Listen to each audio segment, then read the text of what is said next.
de Relaciones Exteriores, Mario Lubetkin, dijo que sin ninguna duda habrá consecuencias económicas para Uruguay de la escalada bélica que se vive en Medio Oriente. El jerarca enfatizó que el gobierno uruguayo está muy preocupado porque entre Israel e Irán siguen hablando el lenguaje de las armas y subrayó que la apuesta de Uruguay y de varios países de América Latina es la necesidad de diálogo, sin lo cual no habrá paz, dijo.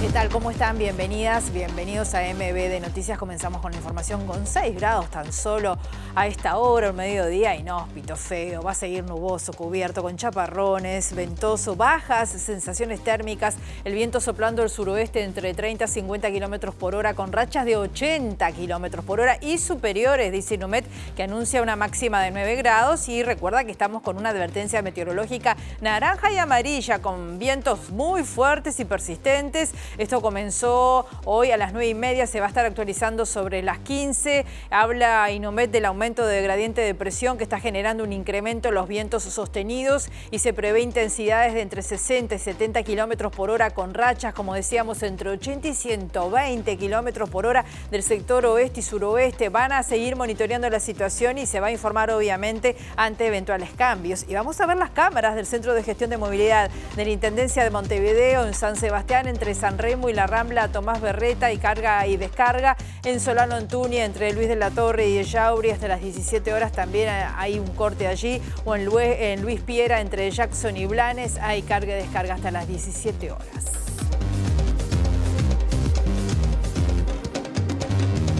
Vemos los títulos que se destacan a esta hora.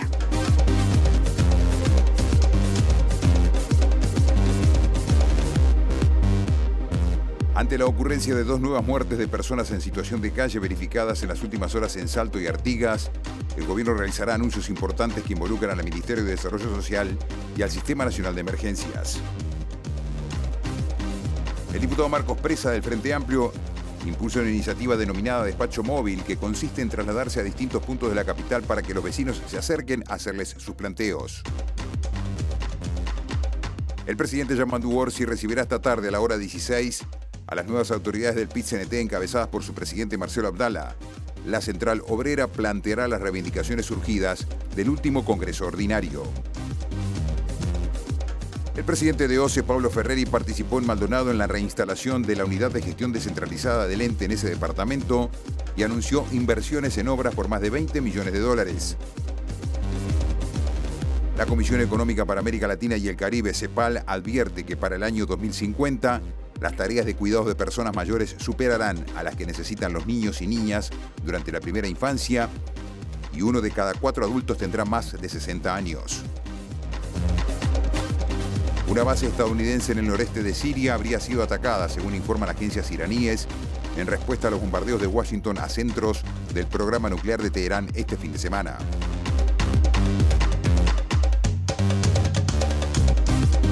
El ministro de Relaciones Exteriores, Mario Lubetkin, dijo que sin ninguna duda habrá consecuencias económicas para Uruguay de la escalada bélica que se vive en Medio Oriente. El jerarca enfatizó que el gobierno uruguayo está muy preocupado porque entre Israel e Irán siguen hablando el lenguaje de las armas y subrayó que la apuesta de Uruguay y de varios países de América Latina es la necesidad de diálogo, sin lo cual no habrá paz.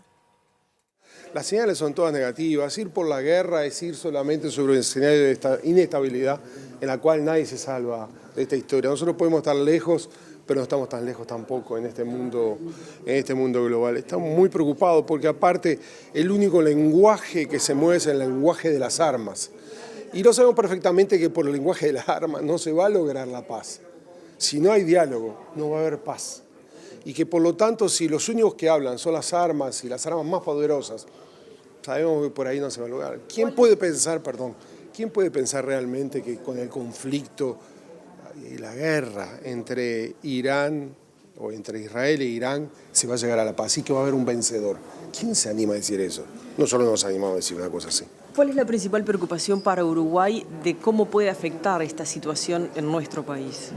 Pero lo va a afectar desde el punto de vista económico. Pensemos solamente sobre el tema energético. La zona va a afectar, puede afectar la economía como tal. Nosotros somos tan interdependientes como otros. ¿Y por qué vamos a pensar que estamos en una isla de la felicidad cuando tantos aspectos vienen de la zona donde están hoy los conflictos? Tantos aspectos que tienen que ver con la economía. Vienen de la zona donde están los conflictos. Claro, no nos llegará mañana, pero nos puede llegar dentro de un mes, dentro de 5 meses, dentro de 6 meses. Por lo tanto, todos tenemos que hacer los esfuerzos para tratar de que esta locura se detenga y que el diálogo supere a las armas. Con el ataque de Estados Unidos a Irán, el conflicto en Medio Oriente se internacionalizó y puede tener consecuencias mucho más graves, incluso para Uruguay. Así lo dijo el investigador Carlos Luján, que planteó el riesgo de la escalada, que se profundiza con la noticia de que hoy fue atacada una base estadounidense en Siria, y subrayó que la prioridad es preservar el planeta y evitar un holocausto nuclear, dijo.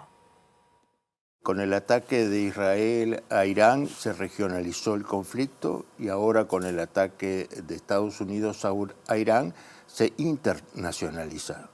Luján manejó 3 escenarios de incremento del conflicto: ataques a bases estadounidenses en la región, ataques en otras zonas o el cierre del estrecho de Hormuz, donde pasa 20% del comercio mundial de petróleo. Con respecto a la primera, hoy hay información de que habría sido atacada una base de Estados Unidos en Siria. El tercer escenario, el de la posibilidad de atentados, me parece que es el menos probable porque eso implicaría un efecto, me parece a mí, en términos de descrédito general ante la opinión pública, que no debería estar en los cálculos. Luján advirtió sobre el riesgo planetario y para Uruguay ante la actual crisis en Oriente Medio. Acá me parece que lo que hay que preservar es el planeta, de no encaminarnos, estamos lejos, pero no encaminarnos hacia un holocausto. Para Uruguay, ¿cuál es el riesgo más cercano?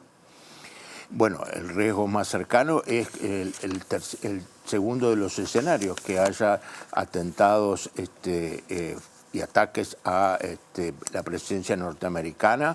En nuestro país podría ser, creo que es bastante difícil, pero tenemos a Argentina muy involucrado, como todos sabemos, en el apoyo a Israel, y creo que es algo que nos dolería muchísimo que hubiera actos de agresión para con la población argentina, pero tampoco nosotros estamos libres de esto.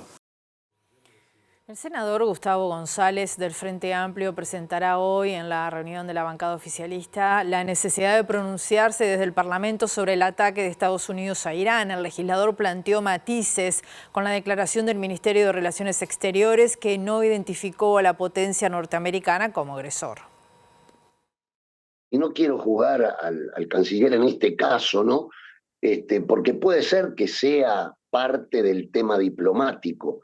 Yo no estoy de acuerdo con eso. Yo creo que a las cosas, a Gregoria no se le puede decir Gregre, ¿cierto? Hay que decir Gregoria. Y en este caso, yo como senador socialista y frente amplista, creo que debemos condenar este tema, por eso lo hago, pero no quiero involucrar con esto a los demás compañeros. González dijo que si bien pueden existir matices en el Frente Amplio, no dudó en poder llegar a una declaración conjunta de la bancada, incluso en todo el Senado, ya que dijo que no cree que desde la oposición haya votos a favor de la guerra. Todo el mundo tiene derecho a dar su posición, mismo dentro del Frente Amplio, como también la oposición. Ahora, yo creo que a favor de la guerra quiero ver quién levanta la mano de la oposición. Yo creo que nadie lo va a hacer.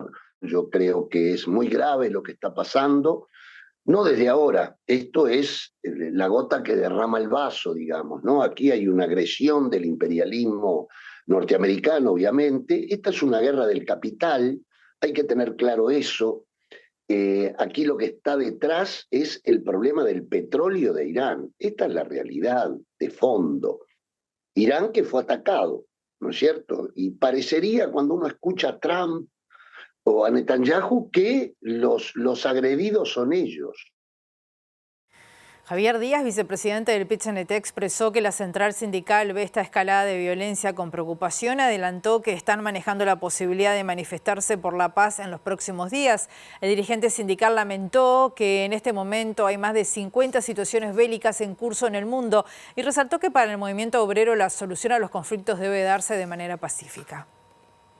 Al día de hoy en el mundo hay más de 54 situaciones bélicas que se están desarrollando y que abarca al entorno de más de 90 países en el mundo. Y acá los trabajadores organizados de Uruguay entendemos que la solución no pasa por ahí, sino que por el contrario, y en ese sentido hemos convocado y llamado y nos hemos movilizado un día y otro día también en el marco de que los trabajadores creemos que peleamos por la paz en el mundo y bueno, en ese sentido ya el secretariado la semana pasada, en el marco de lo que fue la movilización, la convocatoria, la movilización sobre todo por la situación que tiene que ver entre Israel y Palestina, en ese marco ya estuvimos analizando esta situación y bueno, en el correr de los próximos días seguramente no solo nos vamos a estar expresando, sino que seguramente en ese sentido también no descartamos la posibilidad de estarnos movilizando una vez más por la paz en el mundo. Este domingo se registraron 2 nuevas muertes de personas en situación de calle, uno en Artigas, otro en Salto. El Ministerio de Desarrollo Social y la Policía Científica están investigando estas situaciones. Una persona de unos 47 años que se encontraba en situación de calle, pero que concurría a un refugio del MIDES en Artigas, se descompensó, fue internado, el hospital departamental le dio el alta y luego falleció. Ante esto, el centro de salud va a iniciar una investigación administrativa. La persona fallecida en Salto, en tanto, fue encontrada en una carpa junto al río. Un hombre de entre 47 y 48 años, oriundo de Paysandú, que se encontraba en situación de calle, falleció este domingo en el refugio del Ministerio de Desarrollo Social en Artigas. Según publicó el medio local Clic Regional, el fallecido había sido llevado por la policía en la noche del sábado al Hospital Departamental de Artigas, donde fue atendido pero luego fue dado de alta. Carlos Fagundes, director departamental del MIDES, relató al medio local que los funcionarios del refugio descubrieron el fallecimiento la mañana de este domingo. El forense estimó que la muerte se produjo sobre las 6 de la mañana. Clic Regional informó que la dirección del Hospital de Artigas iniciará una investigación administrativa para esclarecer lo sucedido. Fagundes informó sobre el incremento de personas en situación de calle que concurren al refugio. Esta noche 28 personas quedaron en el refugio y bueno, estamos con esta posibilidad de alerta de frío, estamos saliendo a la calle a hacer el relevamiento necesario por la posible algunas otras personas que queden en lugares y no están asistiendo al refugio, ¿no? Ya tenemos planificado con Salud Pública y el Ministerio del Interior bueno, hacer las intervenciones que sean necesarias para ver las personas que no quieren, no tienen intención de venir para el refugio, no quieren venir al refugio, bueno, hacer las medidas que correspondan. En Salto, y según informó TDN, en la tarde de este domingo se constató el fallecimiento de otra persona dentro de una carpa colocada cerca de la orilla del río Uruguay. La policía científica trabajó en el lugar y se procura identificar al fallecido y establecer las causas del deceso. La información primaria descarta que existan señales de violencia. Y desde la oposición se anunció que van a citar al ministro de Desarrollo Social, Gonzalo Sibila, para que dé explicaciones sobre los criterios aplicados por la actual administración para el abordaje de las personas que están en situación de calle. Sibila desmintió que no se recurra a la herramienta de la internación compulsiva. Decir que sobre el caso particular todavía falta información, no tenemos de hecho por parte de la policía científica el dato de la identidad completa de la persona, estamos trabajando sobre hipótesis. El número que comprometimos de más de 2.000 cupos nocturnos ya lo pasamos porque estamos todos los días abriendo nuevos cupos, hasta ahora nadie que haya solicitado cupo durante el plan invierno ha quedado afuera justamente porque estamos haciendo un esfuerzo de ampliación permanente. Luego utilizamos todas las herramientas, ¿no? Se ha hablado en estos días nuevamente del tema de la internación involuntaria. Bueno, el Ministerio de Desarrollo Social, el papel que tiene en eso es cuando se encuentra una persona que entiende que puede ameritar ese tipo de acción, llamar a los equipos médicos, que son los que tienen que certificar la situación de la persona para dar lugar a la internación involuntaria. Ese llamado lo hemos hecho casi 150 oportunidades desde que asumimos. Yo creo que entrar en discusiones de carácter político partidario sobre este tema es algo que no nos sirve. Recibimos ahora a nuestro periodista Federico Jurkovic. Está en el Parlamento, hay actividad allí en el recinto parlamentario. ¿Cómo estás, Federico? Bienvenido a Buen Mediodía.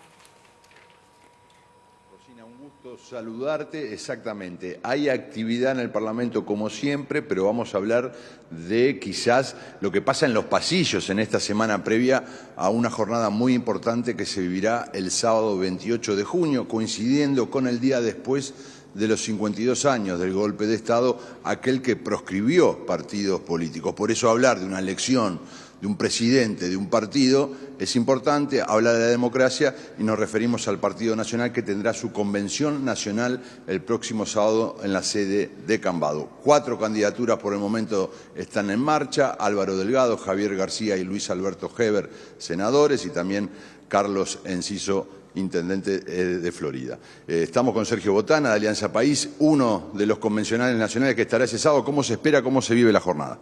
Bueno, estamos esperando un tema que es fundamental para nuestro partido, nada más ni nada menos que la elección del presidente del partido, el hombre que va a conducir al partido en este tiempo difícil, bueno, pero un tiempo hecho para los blancos, y debe ser un hombre que tenga ese perfil, que no tenga ataduras con el pasado, que sea un hombre que esté mirando al futuro. Eso es lo que queremos.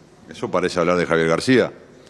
Bueno, eso habla de Javier García, por supuesto, porque de los contendores que tiene más posibilidades, obviamente nos inclinamos por quien puede mirar al futuro y que tiene el respeto del partido en ese sentido, contra la otra opción que, bueno, dicho con todo respeto y con todo cariño, ya no nos condujo a buen puerto cuando tuvo todo para hacerlo.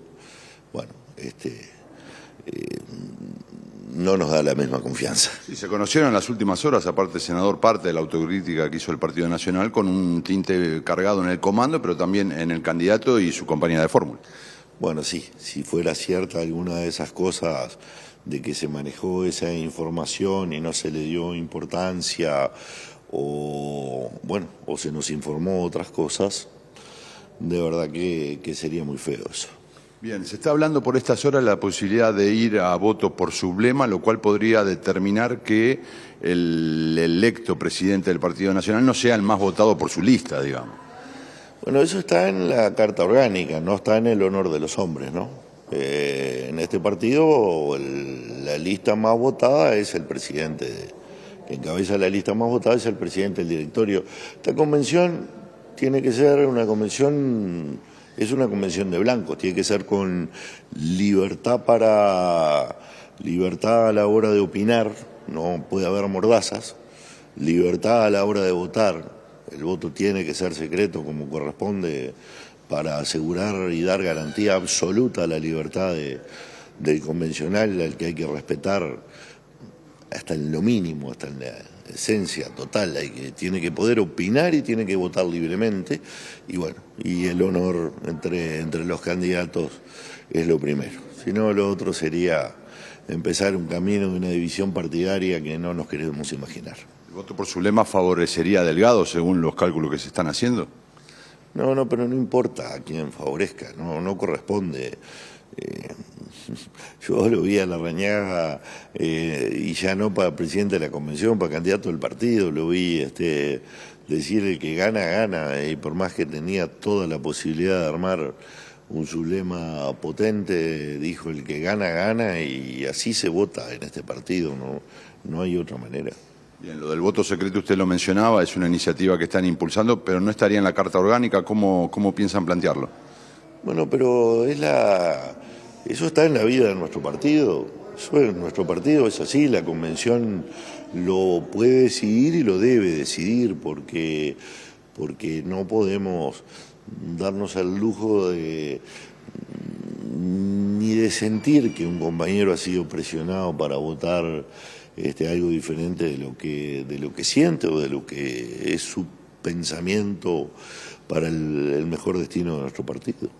La última, senador, hablamos de 4 nombres, en su momento también estuvo Argimón. ¿Pensamos que llegan estos 4 nombres, Delgado, Heber, García y Enciso, al sábado como candidatos? Los nombres tienen que ser los que sean, y los acuerdos pueden existir en la medida en que sean hechos libremente, que no haya presión sobre ningún candidato ni ningún tipo de cuestión indebida. Lo demás, aquí sí que la libertad es libre y así la ejercemos los blancos, y nos gusta que así sea. Muchas gracias, senador. Los saludo, le agradezco. Me quedo con Rosina para comentarles que hace unos minutos justamente estuvimos dialogando con Juan Martín Rodríguez. Él es diputado, es del sector herrerismo, por lo tanto apoyando a Luis Alberto Heber en esta búsqueda de llegar a la presidencia del directorio, pero a su vez es el presidente de la Convención Nacional del Partido Nacional que se sesionará el sábado y nos planteó estos temas del sublema y del voto secreto, cómo se conducirá desde la presidencia. Así que si te parece, Rosina, compartimos sus palabras. Formalmente no se ha presentado ninguna candidatura. Más allá, por supuesto, que conocemos, nos caben prendas, la candidatura de Luis Alberto Heber, la de Álvaro Delgado y la de Javier García, por supuesto, son públicas, a su vez las expresiones de nuestro compañero Carlos Encillo, también de conformar una lista, y de otros compañeros que también han hecho referencia, pero en los hechos el plazo vence el próximo viernes a las 4 de la tarde. Y es ahí cuando estén las hojas, las listas presentadas, es que sabremos efectivamente cuántas listas, cuántos candidatos hay.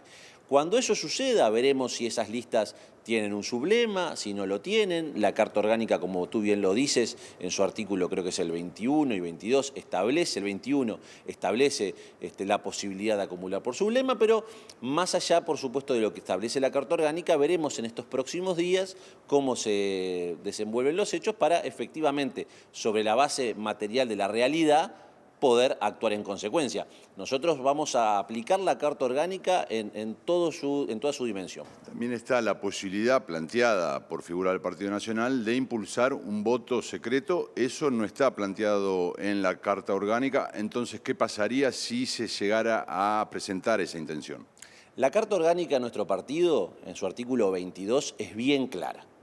Cuando el elector, cuando el convencional se presenta ante la comisión receptora, ante la mesa de votación, tiene que acreditar quién es y debe en el sobre poner su nombre, el departamento por el cual fue electo y la hoja de votación, la lista 71, mi caso.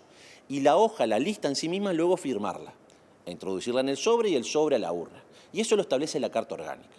Y eso es lo que vamos a exigir el cumplimiento, como de todas las disposiciones de nuestra máxima, nuestro máximo organización.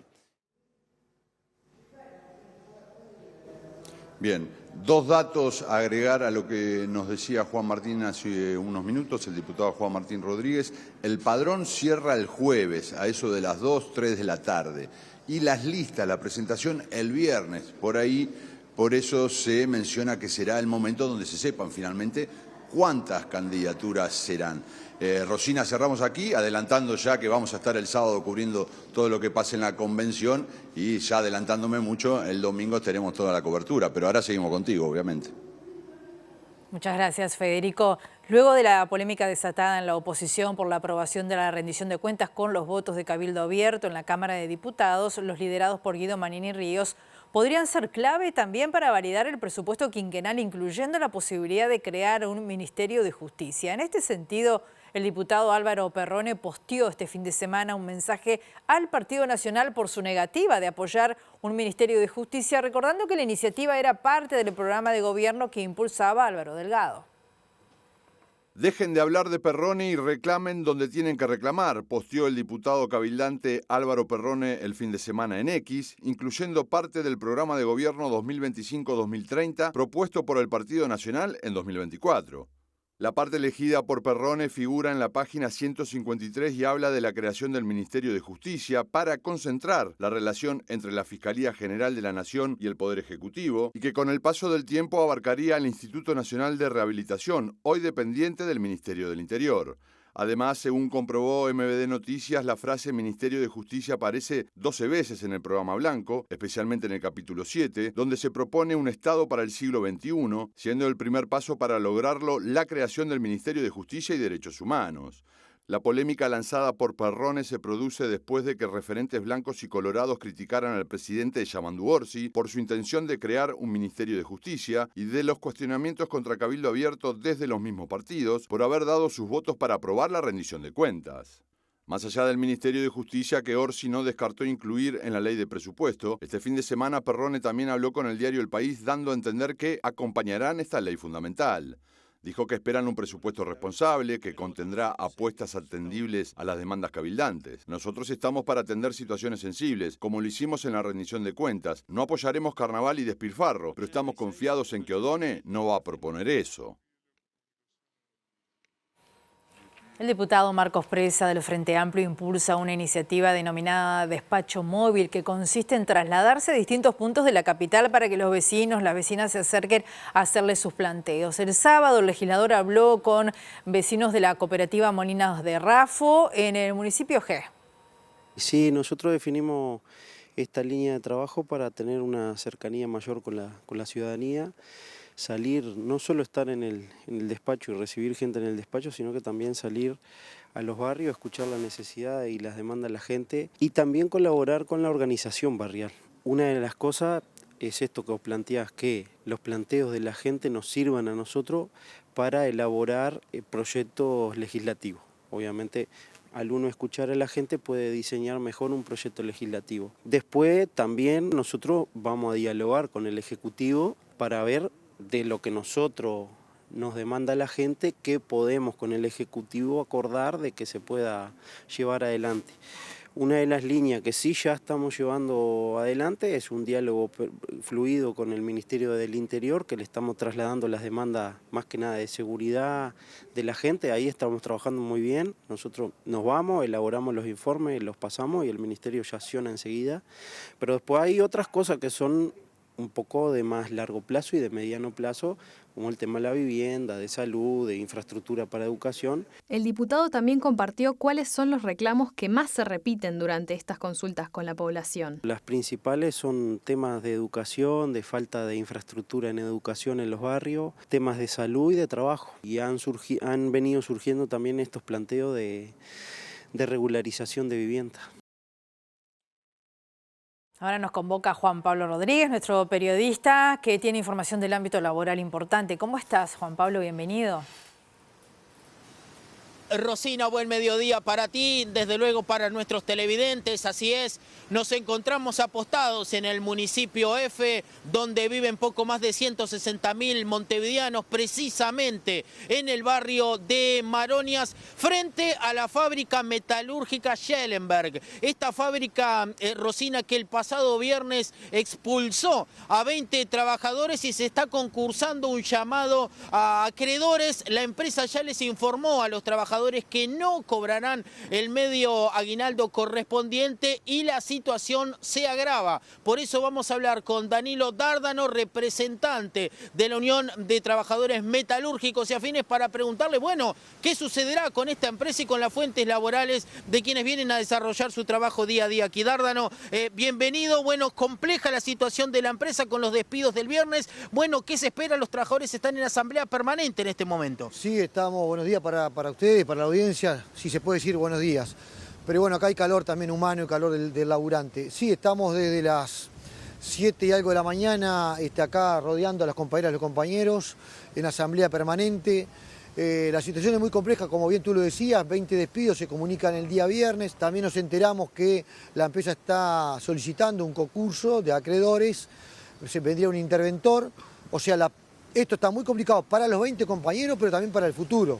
Y a su vez, lamentablemente, estamos aquí frente a la puerta, estamos adentro y también quisimos tener un diálogo con el director de la empresa, porque si de alguna manera hay que colocarle la espalda y el pienso y el compromiso de las y los trabajadores, que estamos dispuestos, pero por lo menos queríamos tener una reunión en forma frontal y ver qué alternativa teníamos, pero bueno, lamentablemente nos dicen que sus asesores le dicen que no. Y bueno, nos estaremos viendo la cara recién el miércoles en el Ministerio de Trabajo con una situación tan acuciante como esta. O sea que, digamos, el accionar bipartito al menos está descartado o no está funcionando, digamos, en este preciso momento. Sí, y no por culpa nuestra. Para nosotros, el día sábado o domingo podíamos habernos reunido totalmente, porque nos parece difícil llegar al miércoles con esto, porque hay acuciante, hay incertidumbre. Y bueno, lo que pedimos realmente es que también las autoridades competentes, Ministerio de Trabajo y demás... ¿El Ministerio ya está notificado de esta situación? Sí, ya venía siguiendo, porque esto no arrancó ahora, este problema, ahora se complicó, pero sí está sabiendo la gente de la Nación Colectiva, también el subdirector de Trabajo, que lo llamamos hace una hora atrás.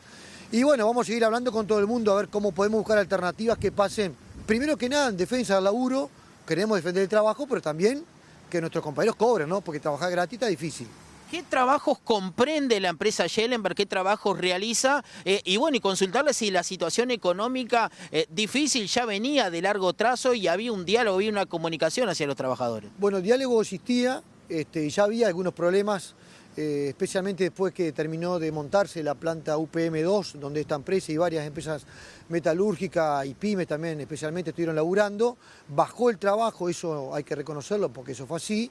Pero lo que está mal es la forma de ver cómo se viabiliza el seguimiento de la empresa. Nosotros lo que estamos reclamando es una mesa de negociación que pase por defender el laburo, que la gente cobre, y bueno, en eso estamos, no va a ser fácil. Ajá, y está peleado, está pensado, me imagino, luchar por esos aguinaldos que no van a ser abonados, al menos en este mes. Sí, totalmente, la comunicación ya se nos hizo de que no hay dinero suficiente para pagar los aguinaldos. Veremos si entra más trabajo, al estar en concurso y ahí estar intervenida la empresa, hay como una codirección en la empresa. Eso nos preocupa bastante, porque nosotros queremos orientar a los compañeros. Ahora, ¿cómo orientamos? Que hay que defender el laburo si no tenemos de alguna manera garantía de cobrar, por lo menos, no solamente el aguinaldo, sino las licencias, las quincenas que van a venir sucediendo. Entonces, ¿a qué se refiere usted cuando me dice que hay una codirección en la empresa? Y bueno, si no me equivoco, cuando la empresa viene un interventor o un síndico, en este caso es un interventor, se comparte la dirección con los dueños de la empresa, en este caso o en otros casos que han venido sucediendo. Entonces, tenemos que poner el hombro, listo, estamos dispuestos como dirección de sindicato, como confederación, a poner el hombro, pero también queremos tener garantía de que la gente va a cobrar. Y en el caso de un posible cierre futuro, bueno, los créditos laborales, ¿hay garantía de cobrar? ¿Hay dinero? ¿Va a haber? ¿Quién cubre la ley de insolvencia patronal? Sí, no. Son todas dudas que nos están cayendo en estos momentos y queremos resolverlo. Porque nosotros tenemos que ser, primero que nada, representamos a los trabajadores. Y tenemos que, para representarlos, tener bien la información. Y en este caso nos está faltando por la parte patronal. Tenemos que ir redondeando, nos quedan 30 segundos, pero no quiero dejar de preguntarle por el futuro de la industria metalúrgica. ¿Usted ve posibilidades laborales en este sentido? ¿Qué cosas como país, desde su lugar, del lugar que usted ocupa en el movimiento sindical, ve viables para, bueno, levantar empresas como esta? Bien, tenemos una paradoja o una contradicción. En este mismo momento, del otro lado del océano, se están fabricando OPV para la Armada Nacional. Si esas OPV se hubieran fabricado en Uruguay o partes en Uruguay, seguramente tendríamos menos problemas y fábricas como estas podrían fabricar navipartes, como se hizo, por ejemplo, para la draga D11 para la ANP. Ya aprovecho la oportunidad, como decíamos antes, decirle un llamado, un pedido al gobierno nacional y a todos los ministerios que corresponden. Por ejemplo, la Administración Nacional del Puerto también, que si precisa otra draga, sea fabricada en Uruguay, como se hizo la anterior. Si la ANCAP o la Armada también precisa otra embarcación, que no es que estamos en contra de los trabajadores extranjeros, ¿no? ni otras empresas en otros países, pero nosotros tenemos que defender a lo nuestro, primero que nada. Y es importante que si hay fabricación o pedido de una licitación de alguna otra embarcación, también se brinde especialmente al sector industrial, a las pymes nacionales nuestras, metalúrgicas y navales, y especialmente a nuestros compañeros, que aprovecho 10 segundos, por ejemplo, los centenares de compañeros que quedaron de saco sin laburo. Hay que pelear por esa gente para que tenga trabajo. Ahora sí, la última del estribo. ¿Tienen pensado ocupar en caso que la empresa no comunique, digamos, qué sucedería con estos salarios? Nosotros no descartamos nada, no te lo puedo decir acá ahora públicamente porque no lo tenemos claro. Vamos a volver y bueno, seguramente en las próximas horas tengamos novedades. Muchísimas gracias a ustedes por estar y un saludo a toda la audiencia. Rosina, estas son las novedades aquí desde la puerta de Metalúrgica Schellenberg, donde la situación de los trabajadores es realmente grave. Bloque de MB de Noticias, continuamos con la información con 6 grados a esta hora aquí en Montevideo. En la tarde de hoy, a las 16 horas en la Torre Ejecutiva, las nuevas autoridades del PIT-CNT se van a estar reuniendo con el presidente de la República, Yamandú Orsi. El vicepresidente del PIT-CNT, Javier Díaz, explicó que van a intercambiar sobre las próximas negociaciones en el marco del Consejo de Salarios. Van a buscar formar parte del diálogo respecto al presupuesto nacional también.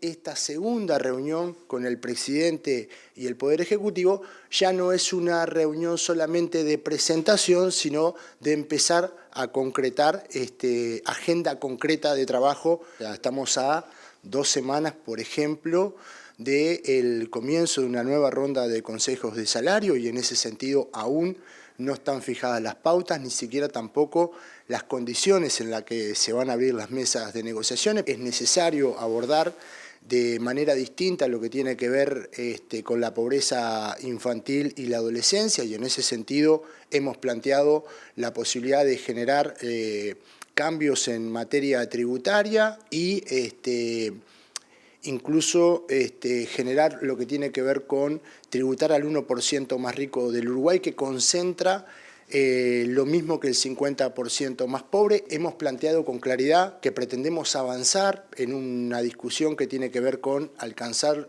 resultados en lo que tiene que ver con la reducción de la jornada laboral.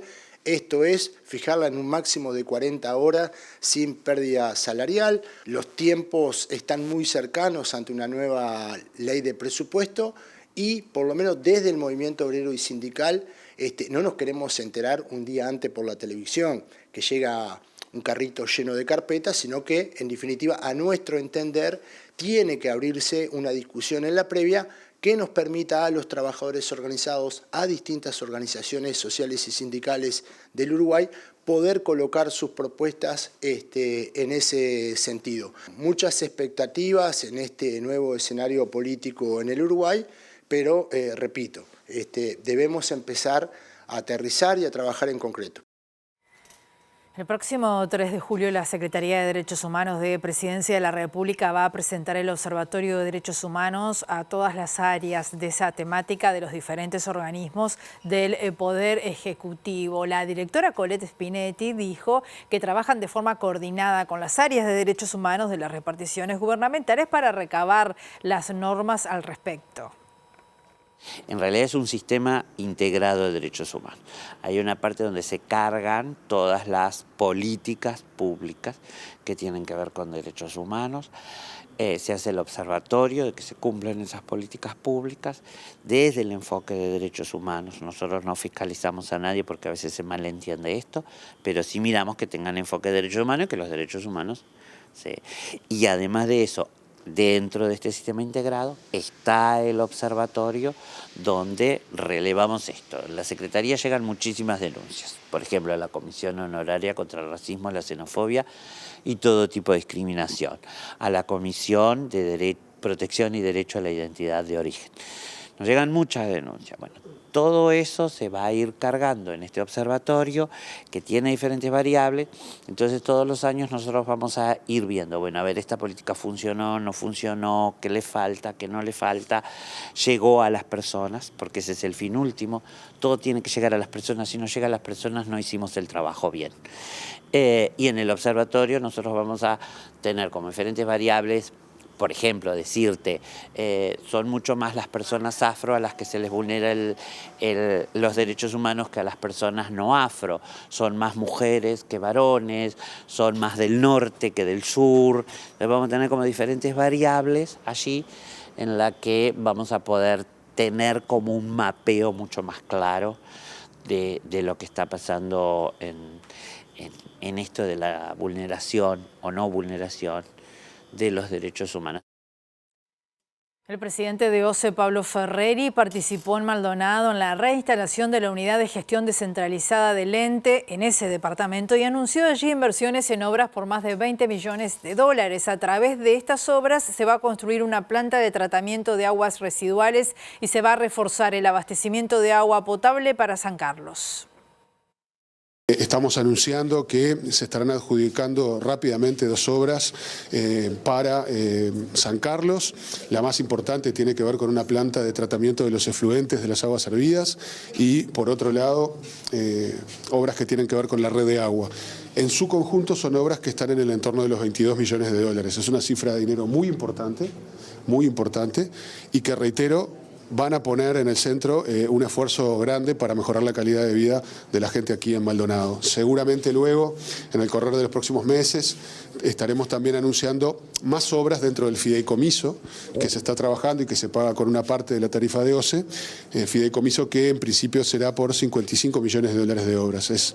Cuando uno mira el conjunto de las inversiones de OCE en todo el país, Maldonado tiene un porcentaje de las obras bien importante. Y nos parece muy bien porque realmente aquí vive mucha gente, las obras son necesarias y el esquema de trabajo conjunto con la Intendencia de Maldonado no solo es deseable, sino que es absolutamente imprescindible. Así que estamos muy contentos porque están todas las condiciones dadas para trabajar en conjunto, OCE y la Intendencia. Hay un fideicomiso que fue armado en el periodo anterior, también hay que destacarlo porque es una muy buena herramienta. Y sobre esa herramienta vamos a estar adjudicando estas obras y más adelante otras. Bajo la consigna por la tierra y por la vida, el agua no se privatiza, ningún Neptuno. Varias organizaciones ambientalistas iniciaron el sábado una marcha a pie desde Arasatí en San José que va a llegar mañana a la Torre Ejecutiva. Si bien el pedido, la exigencia de nulidad del proyecto Arasatí Neptuno es uno de los temas transversales que nos convoca a todas las organizaciones, más de 40 que estamos convocando, también es un llamado amplio a la defensa territorial y en contra de un modelo de saqueo y un modelo que es de producción a través del saqueo y de la explotación, ¿no?, de los bienes naturales, la explotación de la vida en diversas formas y además la destrucción también de la biodiversidad y de los territorios donde se instalan estos proyectos que tienen un carácter extractivista y mercantil de los bienes comunes. Entonces es como un llamado mucho más amplio a levantar como esas banderas de todo el país, porque si bien la movilización va desde Arasatí, la localidad donde se establecería el proyecto de Arasatí Neptuno, y hacia Montevideo, frente a la Torre Ejecutiva, en realidad las organizaciones que hoy están convocando son de distintas partes del país. Entonces se van a estar hablando de otros conflictos territoriales que suceden también al norte del país, digo, no está todo centralizado en estas dos localidades. Ya sabe el señor presidente y todos los que lo visitan en la Torre Ejecutiva cuáles son nuestros reclamos. Por algo, en 64 días, una sola vez salió Orsi por la puerta delantera, que fue cuando se hizo el velorio de Mujica. Entonces, siempre tuvo que salir por otro lado porque estábamos nosotros ahí interpelándolo con el tema de Neptuno, cómo se beneficia a las empresas privadas, se viola la Constitución y no se respeta el mandato popular.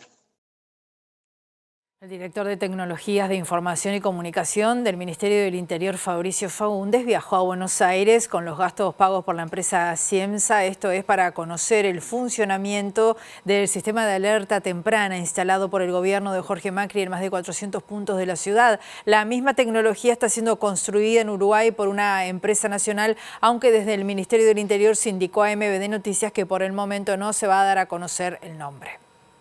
El 3 de junio, en el marco de una conferencia de prensa para informar sobre la incorporación de dispositivos tecnológicos al Ministerio del Interior, el titular de la cartera, Carlos Negro, anunció que se colocarán tótems de seguridad en distintos puntos del país para mejorar la respuesta ante situaciones delictivas o traumáticas en la vía pública. Dijo que estarían prontos en 6 meses y que una vez instalados permitirán que una persona se comunique directamente con el servicio de emergencia policial 911, apretando un botón, quedando todo registrado con imagen y audio. La idea de adoptar este mecanismo surgió de la experiencia que comenzó a realizar en la ciudad de Buenos Aires su jefe de gobierno, Jorge Macri, que hace un año puso en marcha los 10 primeros puntos seguros, como se les denomina del otro lado del charco. En este contexto, el 28 de mayo, el prosecretario de Presidencia, Jorge Díaz, firmó la resolución 525, originada en la invitación recibida por Ciemsa para conocer el proyecto Tótem de Seguridad en la Policía de la Ciudad de Buenos Aires, a realizarse el mismo 28 de mayo de 2025.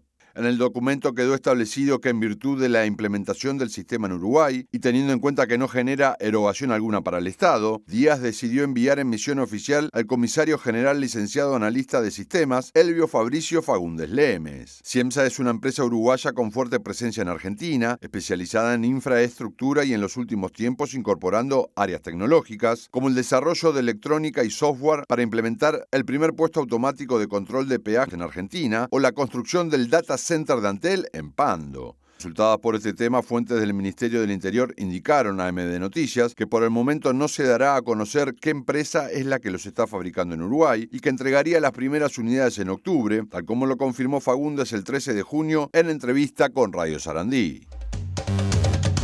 bloque de MB de Noticias continuamos con la información. Les contamos que está prevista para esta tarde una conferencia de prensa con anuncios importantes de parte del gobierno respecto a la atención a las personas que están en situación de calle por las muertes que hemos conocido de varias personas a nivel nacional por estar viviendo esta situación. Entre tanto, les queremos recordar, ahí tenemos bien claros los números a llamar por si vemos esta situación: 0800-8798 o 092-910-000 vía WhatsApp. Aviso de personas a la intemperie en Montevideo. 911, aviso de personas a la intemperie en el interior del país o casos de emergencia.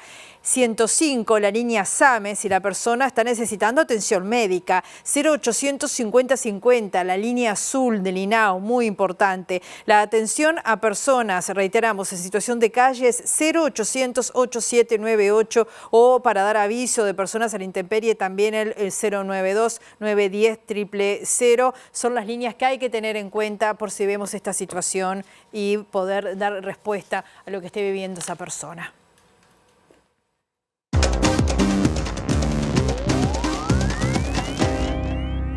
Una base estadounidense en el noreste de Siria habría sido atacada, según informan agencias iraníes, en respuesta a los bombardeos de Washington a centros del programa nuclear de Teherán este fin de semana. El gobierno de Irán ha prometido una respuesta firme que tiene, entre otros objetivos, las bases de Estados Unidos en la región. La base militar de Kasrek, ubicada en el noreste de Siria, en la que se encuentran desplegadas tropas de Estados Unidos, ha sufrido un ataque, según reportan las agencias iraníes Mer y Fars, aunque de momento no hay información oficial sobre la ofensiva, ni se reporta quién fue el autor del ataque.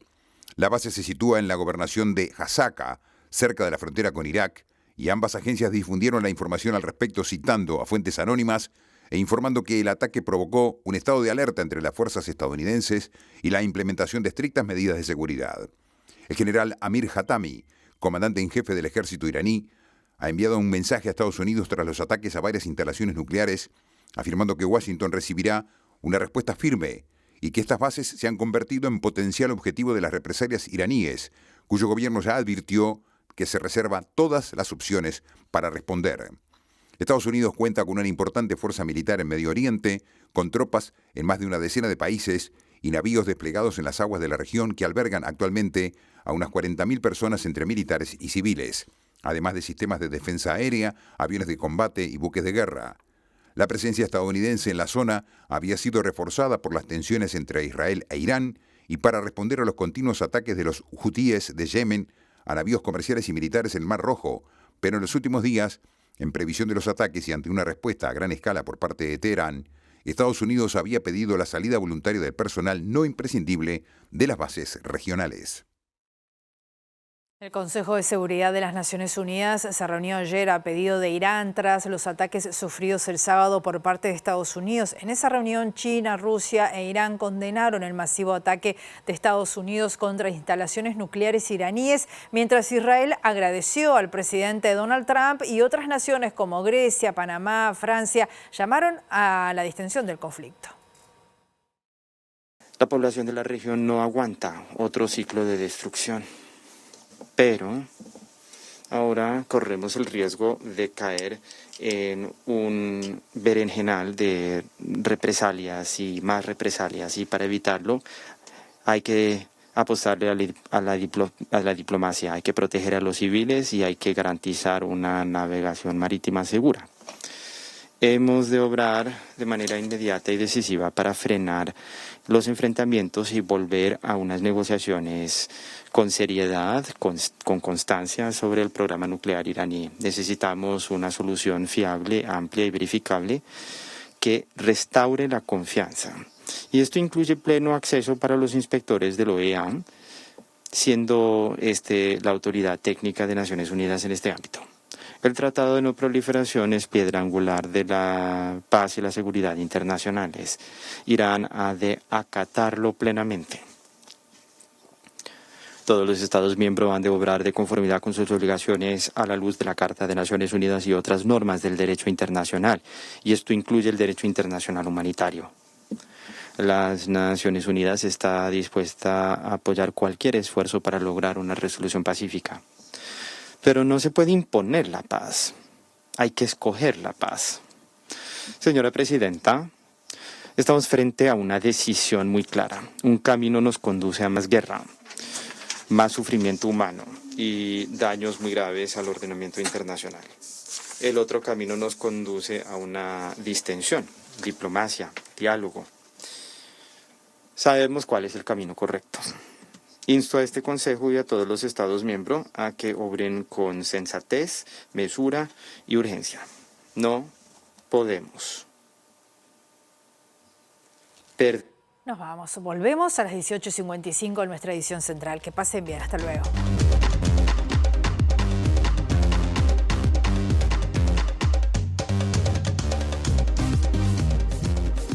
Ante la ocurrencia de 2 nuevas muertes de personas en situación de calle verificadas en las últimas horas en Salto y Artigas, el gobierno realizará anuncios importantes que involucran al Ministerio de Desarrollo Social y al Sistema Nacional de Emergencias. El diputado Marcos Presa del Frente Amplio impulsa una iniciativa denominada Despacho Móvil que consiste en trasladarse a distintos puntos de la capital para que los vecinos se acerquen a hacerles sus planteos. El presidente Yamandu Orsi recibirá esta tarde a la hora 16 a las nuevas autoridades del PIT-CNT encabezadas por su presidente Marcelo Abdala. La Central Obrera planteará las reivindicaciones surgidas del último Congreso Ordinario. El presidente de OCE, Pablo Ferreri, participó en Maldonado en la reinstalación de la unidad de gestión descentralizada del ente en ese departamento y anunció inversiones en obras por más de $20 millones. La Comisión Económica para América Latina y el Caribe, CEPAL, advierte que para el año 2050 las tareas de cuidados de personas mayores superarán a las que necesitan los niños y niñas durante la primera infancia y 1 de cada 4 adultos tendrá más de 60 años. Una base estadounidense en el noreste de Siria habría sido atacada, según informan agencias iraníes, en respuesta a los bombardeos de Washington a centros del programa nuclear de Teherán este fin de semana. El ministro de Relaciones Exteriores, Mario Lubetkin, dijo que sin ninguna duda habrá consecuencias económicas para Uruguay de la escalada bélica que se vive en Medio Oriente. El jerarca enfatizó que el gobierno uruguayo está muy preocupado porque entre Israel e Irán sigue hablando el lenguaje de las armas y subrayó que la apuesta de Uruguay y de varios países de América Latina es la necesidad de diálogo, sin lo cual no habrá paz.